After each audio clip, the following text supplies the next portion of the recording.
یہ کہتے ہیں کہ قربانی کے بدلے میں غریبوں کو مال دینا چاہیے۔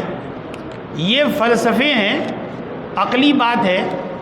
اللہ کے رسول صلی اللہ علیہ وسلم نے صحیح حدیثوں میں یعنی یہ فرمایا ہے کہ اللہ رب العزت کو قربانی کے ایام میں قربانی کرنے کے علاوہ کوئی بھی عمل پسند نہیں۔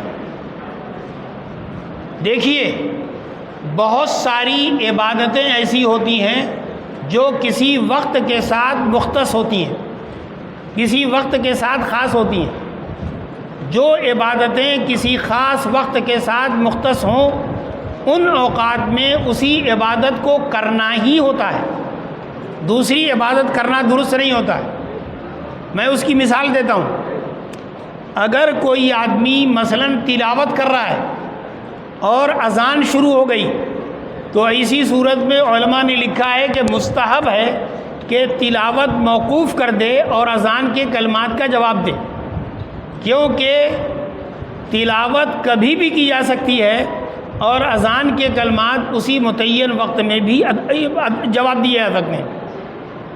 اس لیے قربانی 3 دن کی جا سکتی ہے، اور غریبوں کی مدد تو ہمیشہ کی جا سکتی ہے، اور وہ بھی اس دن بھی آپ غریبوں کی مدد کر سکتے ہیں گوشت کے ذریعے سے بھی۔